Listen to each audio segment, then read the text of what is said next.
Hey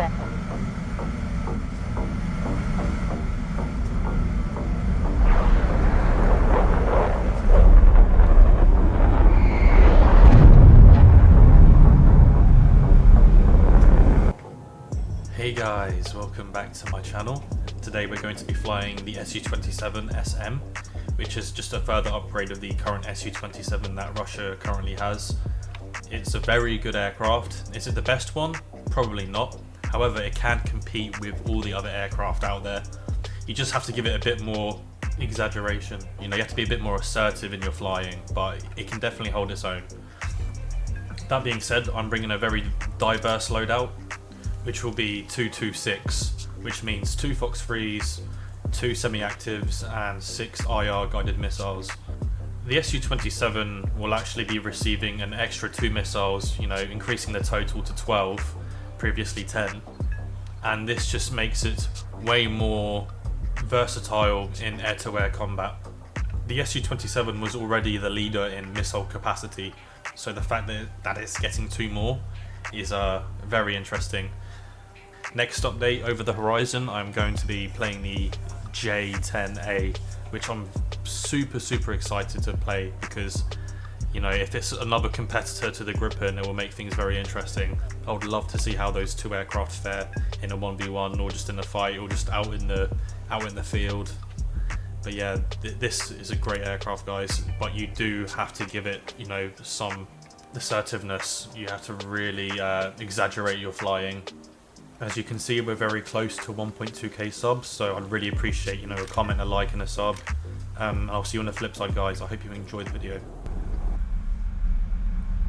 And as we are flying the SU-27, we also have a really cool cockpit. It has very large screens that provides us with valuable information. You can see the on the right screen, you can see the pylons that are indicated with white lines, and the missiles that are selected are also indicated via a green missile icon. My V-ergonomics rating for this aircraft is a 4 out of 5. My reference for a perfect cockpit is essentially the F-15C, because it provides you with absolutely everything you need to know, essentially. But yeah, the SU-27 is up there. It gives you a lot of good information and situational awareness. A Fox 2 kill to get us started. R73, off-bore, tracks an unsuspecting F-15, and just like that, a kill. I have now just exited the mountainous region on the sides of the map of Afghanistan. I am currently approaching an F-16C. Realistically, I will need to get the hell out of there as soon as I take down this target, because if I loiter, I'm essentially exposing myself to radar, and you want the comfort of terrain to hide where you are. Fox 2. Splash. F-16C down. Time to get the hell out of Dodge.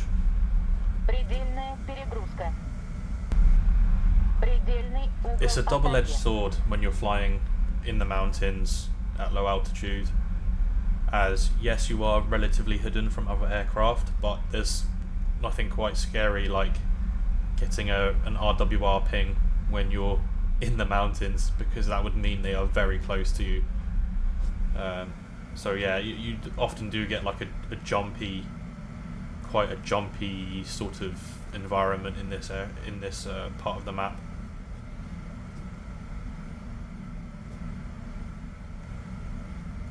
I was tracking this Gripen. I do get a tally there. I do see him.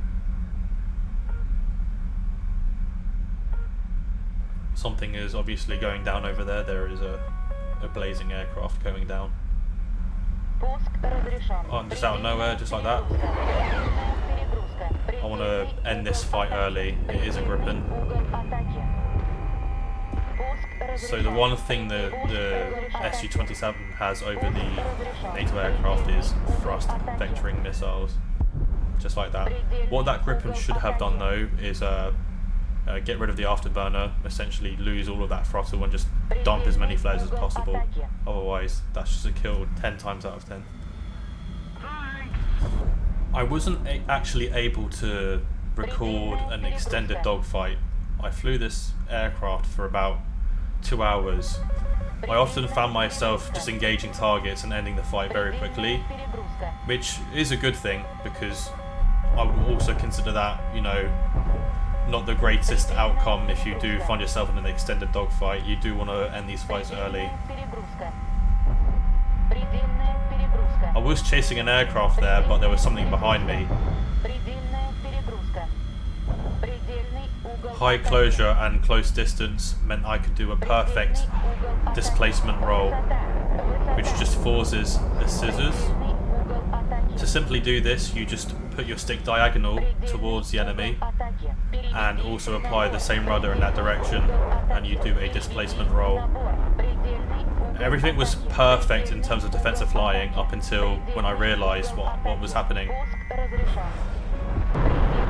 Bruh moment. That was a rookie mistake on my part, but the dogfight was so enticing that I wanted to fully commit. But as I've said before, eagerness can get you killed. You know, I really should have played it a bit more cautiously there. Seeing multiple targets in the valley as was shown on my radar. Nothing right now apart from RWR. There is an F-15 somewhere that is pinging me. Launching a radar missile at this target. And as I've said before, the jumpy nature of this game, doing one thing and out of nowhere an aircraft appears. I don't know if you saw that, but that was an F-15 sporting D-Day markings, which is interesting. The F-15 is a two-circle beast, so that I do want to avoid that. The saving grace of the SU-27 is the R-73s. The high G maneuvers, the thrust vectoring, currently the NATO aircraft in War Thunder do not have this kind of missile. And just like that, you can end fights quick. Just the missile alone, the saving grace of the SU-27.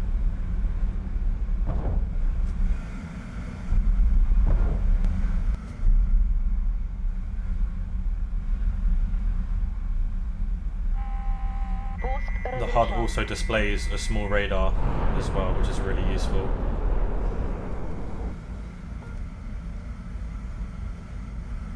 I see the chaff and flares there. It is another Gripen. An extended dogfight I will most likely lose. I'm hoping to use the R-73. That was hopeful at best. Yeah, slow down, apply some rudder there.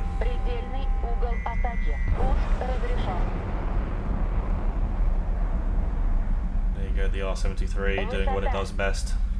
That's another Gripen down. Well, I'm seeing a decent amount of success on this map. I wouldn't coin it down to the aircraft alone. The terrain itself helps.